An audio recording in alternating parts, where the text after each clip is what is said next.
Bienvenidos a Timeless Cast Español. Hace casi 4 décadas, Star Trek. La nueva generación no solo nos llevó otra vez al espacio, nos enseñó que la ciencia ficción también podía hablar de ética, liderazgo, identidad y esperanza sin perder emoción. Picard, Riker, Data y el resto de la tripulación del Enterprise D no parecían simples personajes. Parecían el tipo de personas con las que uno querría cruzarse si el futuro de verdad llegara a ser así. Pero con los años, la historia detrás del reparto también fue ganando peso. Carreras larguísimas, regresos inesperados, pérdidas dolorosas y trayectorias que acabaron siendo mucho más ricas de lo que nadie imaginaba al principio. Hoy volvemos a la nave para ver cómo ha cambiado su elenco, antes y ahora.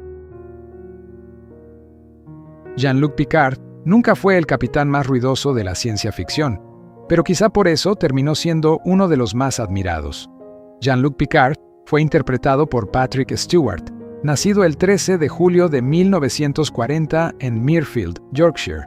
Cuando la serie se estrenó en 1987, Stewart tenía 47 años, y desde el principio dejó claro que Picard no iba a liderar a base de fuerza bruta, sino de inteligencia, contención y autoridad moral. Esa fue una de las grandes diferencias de la nueva generación. Su capitán no necesitaba imponerse con espectáculo, porque ya llenaba la escena con la voz, la mirada y la sensación de que estaba pensando un segundo más allá que todos los demás. Picard hizo que Starfleet pareciera no solo valiente, sino también civilizada, y eso cambió mucho la manera en que la televisión imaginaba el futuro. Fuera de la serie, Stewart amplió todavía más su leyenda con el teatro clásico, la Royal Shakespeare Company, y más tarde, con su papel de Charles Xavier en la saga X-Men.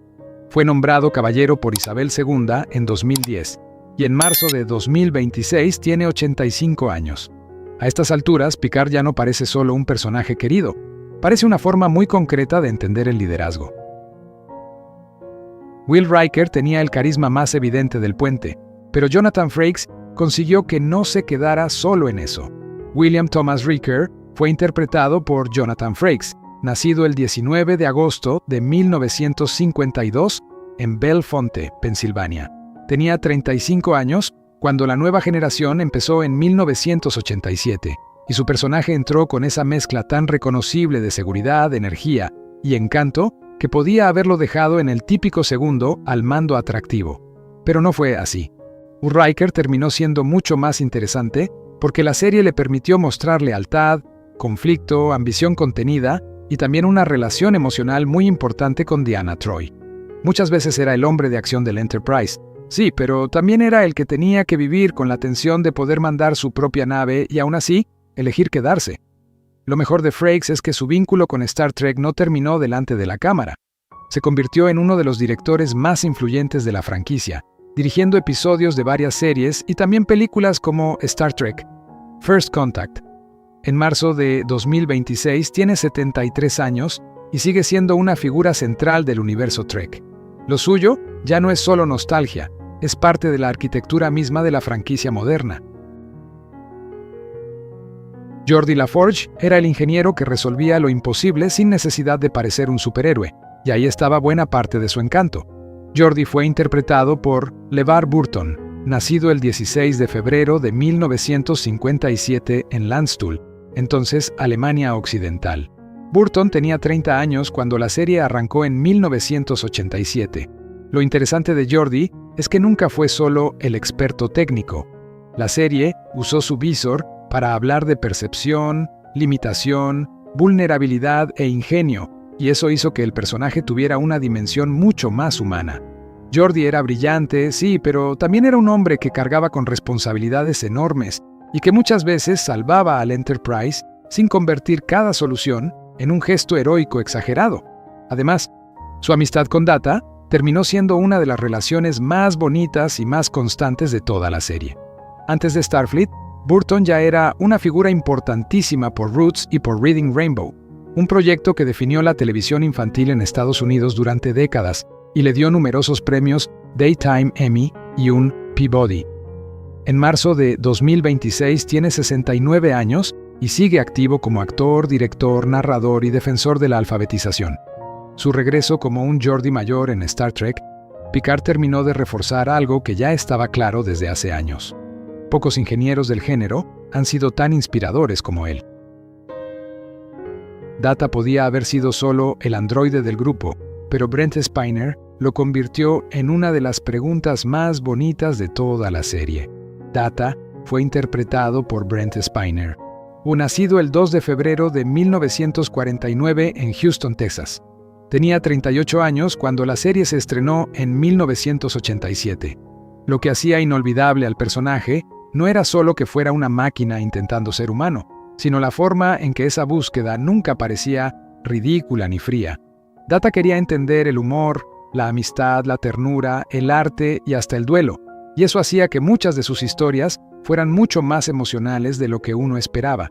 Episodios como The Measure of a Man o The Offspring no funcionan solo por la ciencia ficción, funcionan porque Spiner hacía que la curiosidad de Data pareciera profundamente sincera. Además, el propio Spiner fue ampliando esa mitología al interpretar también a Lore y a otros miembros de la familia Sung en distintas etapas de la franquicia.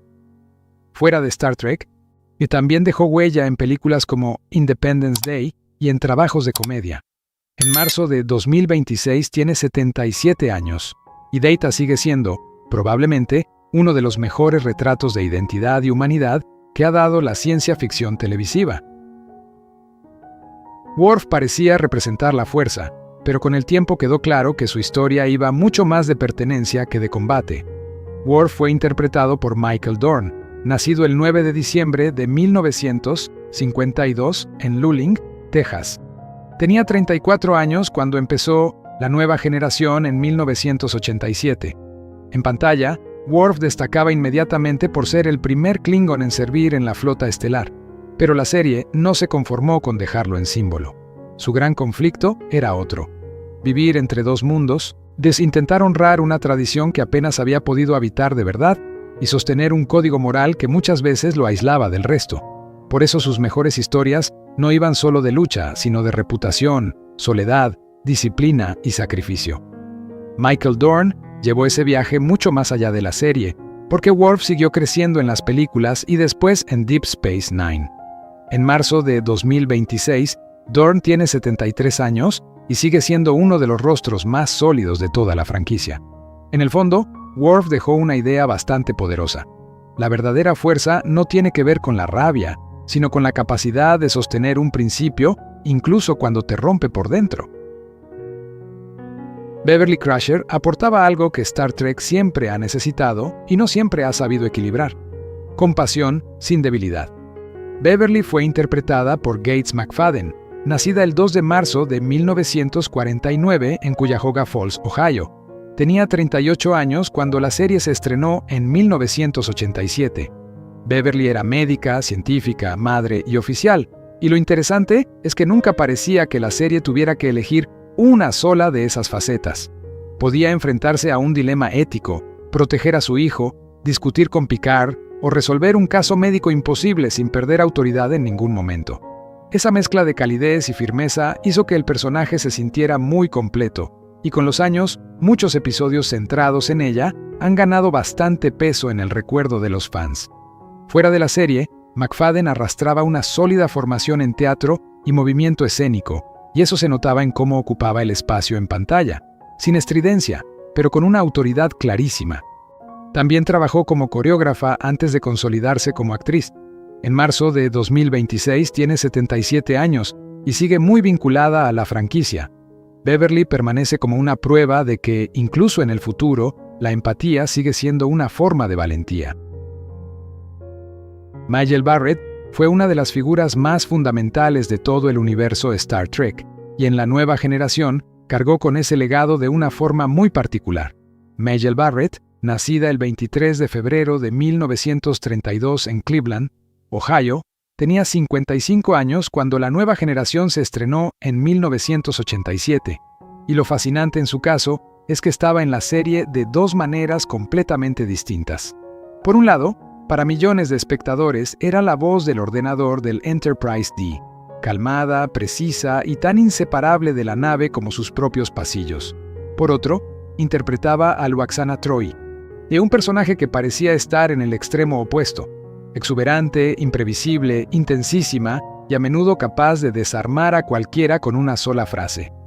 Lo interesante es que, con el tiempo, Lwaxana dejó de ser solo una presencia cómica y fue revelando algo más profundo: soledad, duelo, miedo al envejecimiento y una necesidad muy humana de seguir sintiéndose vista. Fuera de esta serie, Barrett ya era historia viva de la franquicia desde los tiempos de Star Trek original, y su importancia fue tan grande que durante décadas su voz se convirtió, literalmente, en la voz del futuro dentro del universo Trek. Falleció el 18 de diciembre de 2008 a los 76 años. Y todavía hoy, cuesta imaginar Star Trek sin esa presencia tan rara y tan esencial. Una actriz capaz de ser, al mismo tiempo, el alma tecnológica de la nave y una de las figuras más emocionalmente caóticas de toda la saga. Wesley Crusher fue durante mucho tiempo uno de los personajes más discutidos de la serie, pero también uno de los que mejor ha envejecido cuando se revisa con más calma.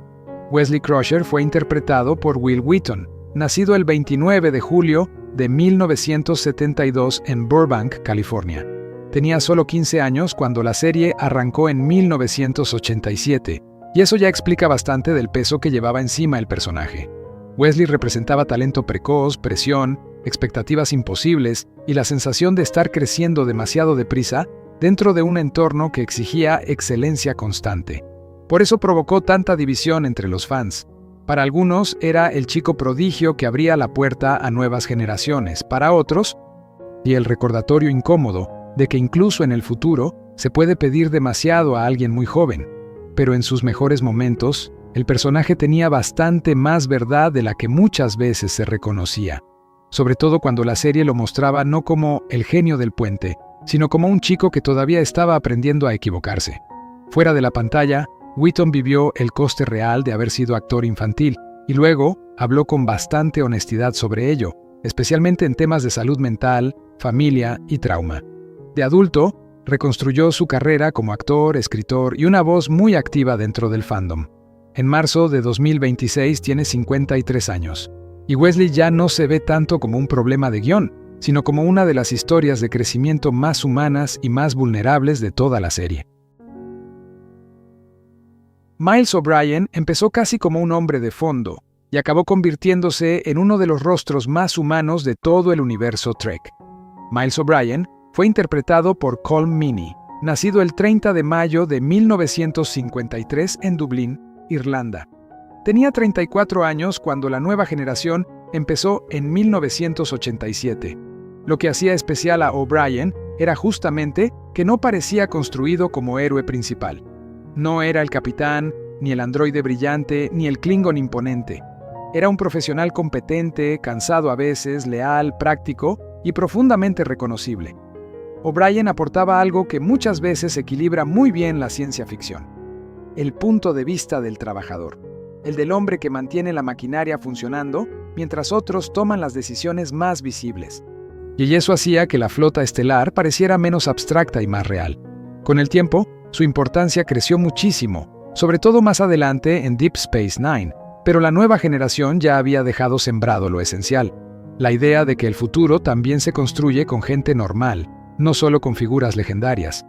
Fuera de Star Trek, Colm Meaney desarrolló una carrera muy respetada en cine y televisión, con títulos como The Commitments, Layer Cake o Hell on Wheels. En marzo de 2026 tiene 72 años y sigue siendo uno de los actores irlandeses más sólidos de su generación. Y quizá esa sea precisamente la clave de O'Brien. Nunca intentó parecer extraordinario, y aún así terminó siéndolo. Tasha Yar fue una pérdida temprana, y quizá por eso sigue sintiéndose como una herida abierta dentro de la serie. Tasha Yar fue interpretada por Denise Crosby, nacida el 24 de noviembre de 1957 en Hollywood, California. Tenía 29 años cuando debutó en 1987. Desde el principio, Tasha aportó una dureza distinta a la del resto del puente. No la dureza elegante de quien ha sido entrenado para mandar, sino la de alguien que ha sobrevivido a un pasado brutal y no se permite bajar la guardia demasiado. Su historia en la colonia fallida de Turkana 4 le daba un filo especial, porque hacía que su presencia no pareciera idealizada, sino marcada por experiencias reales de miedo, violencia y desconfianza. Por eso sorprendió tanto su salida temprana. Daba la impresión de que el personaje todavía tenía muchísimo camino por delante. Aún así, Tasha nunca desapareció del todo. El regreso de Denise Crosby en otras variantes del personaje, y especialmente a través de Zela, amplió todavía más la idea de identidad fracturada y de posibilidades perdidas. Fuera de Star Trek, Crosby siguió trabajando en cine y televisión, y más adelante produjo Trekkies, lo que la conectó con la franquicia desde otro sitio, el de observar el fenómeno fan desde dentro. En marzo de 2026 tiene 68 años, y Tasha sigue siendo recordada como una de esas muertes televisivas que no se olvidan porque dejaron la sensación de haber cortado algo antes de tiempo. Guinan no llevaba uniforme, no daba órdenes y aún así, muchas veces parecía la persona que mejor entendía lo que estaba ocurriendo en el Enterprise. Guinan fue interpretada por Whoopi Goldberg, nacida el 13 de noviembre de 1955 en Nueva York. Tenía 33 años cuando se incorporó en 1988. Su personaje funcionaba como algo muy raro y muy valioso dentro de la serie, una figura de sabiduría que no necesitaba imponer nada para cambiar la dirección emocional de una escena. Guinan escuchaba, observaba, intuía y aparecía justo cuando la serie necesitaba una verdad más humana que técnica. En una franquicia llena de mando, protocolo y grandes ideas filosóficas, ella recordaba que a veces la clave está simplemente en saber cuándo hablar y cuándo no. Su relación con Picard tenía además algo especialmente bonito. No parecía construida sobre jerarquía, sino sobre confianza. Fuera de la serie, Goldberg ya era una actriz oscarizada y una figura cultural enorme cuando decidió unirse a Star Trek, algo que ella misma relacionó siempre con su amor de toda la vida por la franquicia. En marzo de 2026 tiene 70 años y sigue activa en cine, de televisión y activismo. Con los años, Guinan ha terminado representando algo muy claro, que en el futuro también hará falta gente capaz de dar perspectiva, no solo órdenes. Catherine Pulaski llegó para ocupar un lugar muy complicado, y quizá por eso, su etapa en la serie sigue despertando tantas opiniones. La doctora Catherine Pulaski fue interpretada por Diana Muldaur, nacida el 19 de agosto de 1938 en Brooklyn, Nueva York. Tenía 50 años cuando se incorporó en 1988. Pulaski entró como una figura muy distinta a Beverly Crusher, más seca, más directa, menos dada a suavizar lo que pensaba, y precisamente por eso funcionaba como contraste. Su relación inicial con Data generó rechazo en parte del público, pero también dio pie a uno de los arcos más interesantes de su breve paso por la serie, el de una mujer brillante, formada y firme, que todavía era capaz de descubrir sus propios prejuicios y cambiar. Eso, visto hoy, tiene bastante más interés de lo que se le concedía entonces. Muldaur llegaba además con una trayectoria enorme en televisión y ciencia ficción, y eso se notaba en la autoridad con la que llenaba el personaje. Aunque solo estuvo una temporada, Pulaski dejó una huella clara, la idea de que crecer no se acaba con la edad y de que incluso los personajes más ásperos pueden tener evolución real. En marzo de 2026, Diana Muldaur tiene 87 años y está retirada desde hace tiempo. Su paso por la nueva generación sigue siendo breve, sí, pero también uno de los más humanos e imperfectos de toda la serie. Alisa Ogawa nunca fue una protagonista absoluta, pero precisamente por eso su presencia acabó resultando tan valiosa. Y Alisa Ogawa fue interpretada por Patty Yasutake, nacida el 6 de septiembre de 1953 en Gardena, California. Tenía 36 años cuando apareció por primera vez en 1989. Ogawa representaba algo fundamental dentro del universo de Star Trek, la humanidad cotidiana del cuerpo médico más allá de los grandes nombres. Estaba en la enfermería, en las emergencias, en los momentos donde todo se rompía y había que mantener la calma. Su papel no era deslumbrar, sino hacer creíble que la nave estaba habitada por personas que trabajaban, cuidaban y construían una vida real en medio del espacio profundo. Y eso, en una serie tan coral, vale muchísimo. Fuera de la franquicia, Patty Yasutake mantuvo una carrera constante y muy respetada, y con el tiempo se convirtió en una de esas actrices que los fans reconocen más por el calor que dejaba en pantalla que por el ruido de su fama. falleció el 5 de agosto de 2024 a los 70 años, a causa de un raro linfoma de células T. Su legado dentro de Star Trek está precisamente en esa sutileza, demostrar que no hace falta estar al mando para que el público te recuerde. Dennis Madalone apenas tuvo un papel pequeño delante de la cámara, pero su huella real en Star Trek fue muchísimo más grande de lo que parece.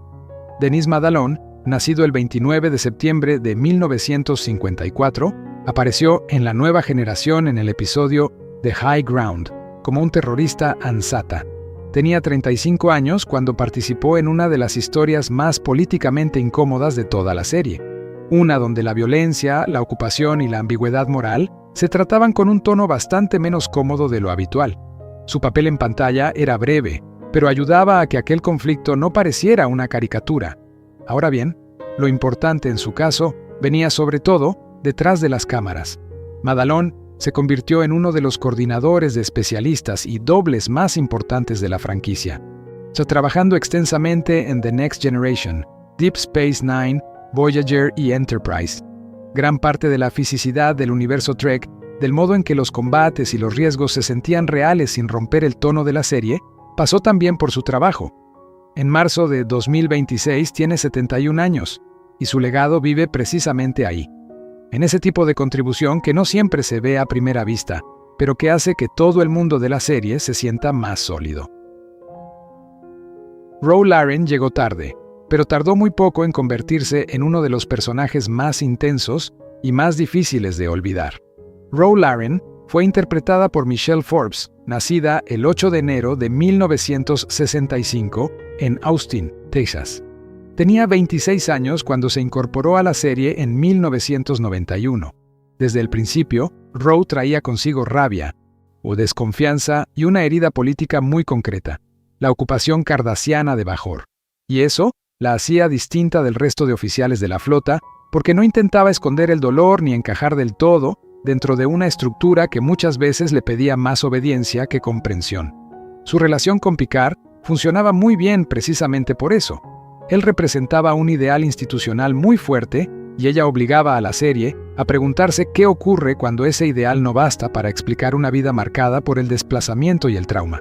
Michelle Forbes llevó al personaje con una contención muy precisa, y eso hizo que Ro se convirtiera en favorita del fandom incluso con relativamente poco tiempo en pantalla. Después Forbes construyó una carrera televisiva muy potente y muy respetada en títulos como Homicide, Battlestar Galactica o The Killing. En marzo de 2026 tiene 61 años.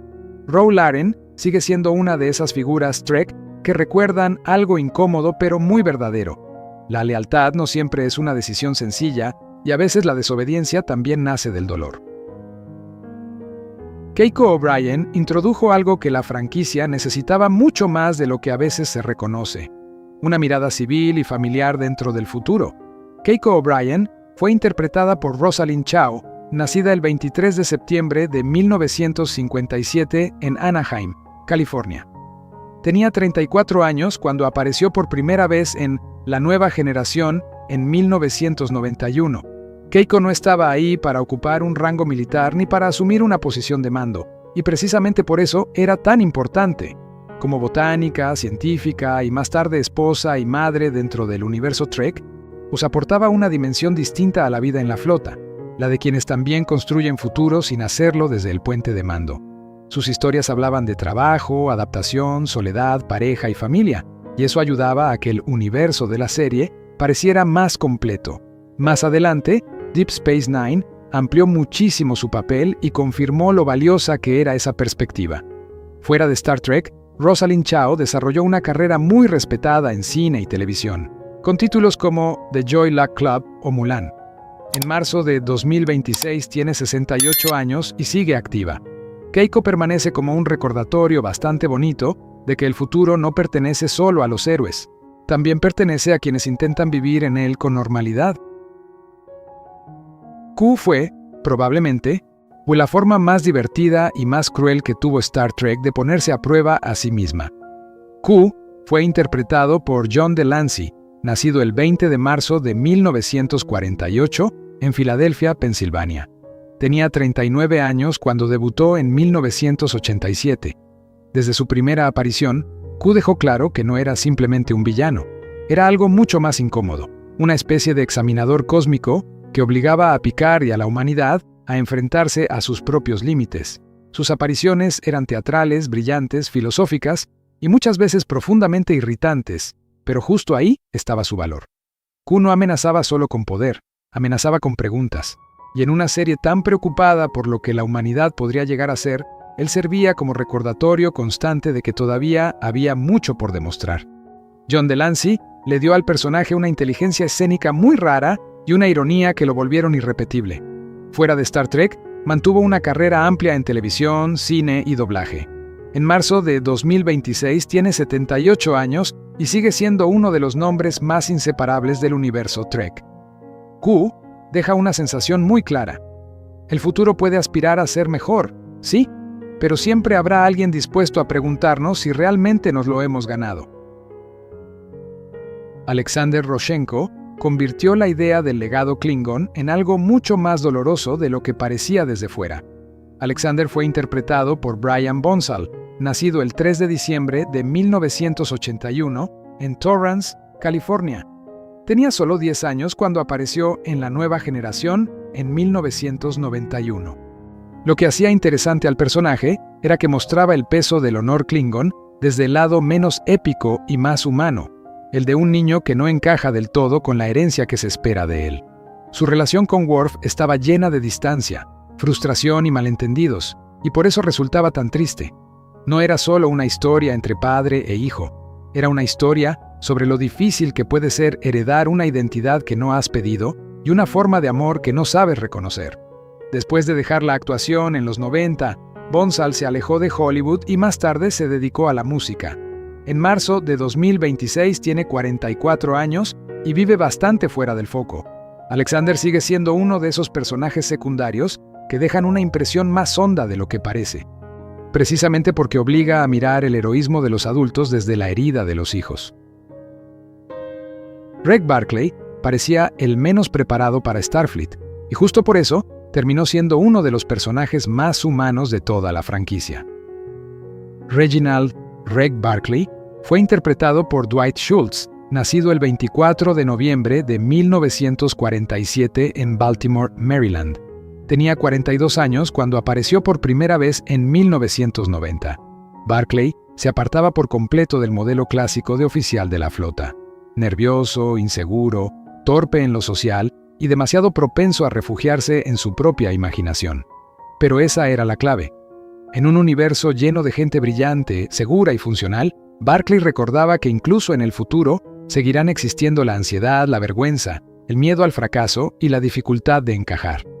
Y por eso conectó tanto con el público. Sus episodios demostraban una y otra vez que el talento no siempre viene acompañado de seguridad, y que el coraje muchas veces consiste simplemente en presentarse y seguir adelante. Más tarde, su importancia creció también en Voyager gracias al proyecto Pathfinder. Schultz, con una larga trayectoria en teatro, cine, televisión y voz, le dio una calidez muy precisa al personaje. En marzo de 2026 tiene 78 años y sigue ligado al fandom. Barclay permanece como una de las grandes pruebas de que Star Trek también sabe mirar a quienes no encajan del todo y darles un sitio igualmente importante. Deanna Troi fue durante mucho tiempo un personaje subestimado, y quizá por eso hoy se aprecia mejor todo lo que realmente aportaba. Deanna Troi fue interpretada por Marina Sirtis, nacida el 29 de marzo de 1955 en Londres. Tenía 32 años cuando La Nueva Generación se estrenó en 1987.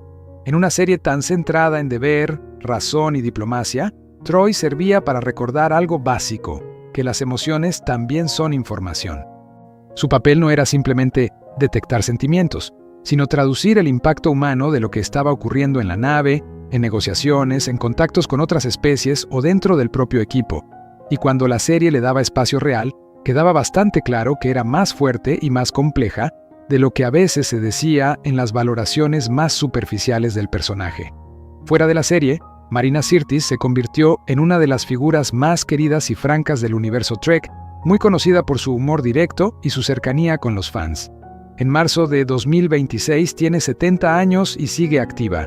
Con el tiempo, Troi ha dejado de verse solo como la consejera y ha pasado a sentirse como algo más importante, la prueba de que la inteligencia emocional también merece sitio en el puente de mando. Y así fue el reparto de Star Trek, la nueva generación. Una tripulación que no solo exploró nuevos mundos, sino que también dejó una huella imborrable en la historia de la televisión. Con los años, algunos de sus actores siguieron construyendo carreras legendarias, otros encontraron nuevos caminos lejos del foco, y varios terminaron formando parte de algo todavía más grande que una serie. Una idea del futuro que millones de fans siguen queriendo creer posible. Ahora cuéntanos, ¿qué personaje recuerdas con más cariño? ¿Y qué cambio te sorprendió más al verlo hoy? Déjalo en los comentarios y no olvides suscribirte a Timeless Cast Español para seguir descubriendo cómo han cambiado las grandes leyendas de la televisión.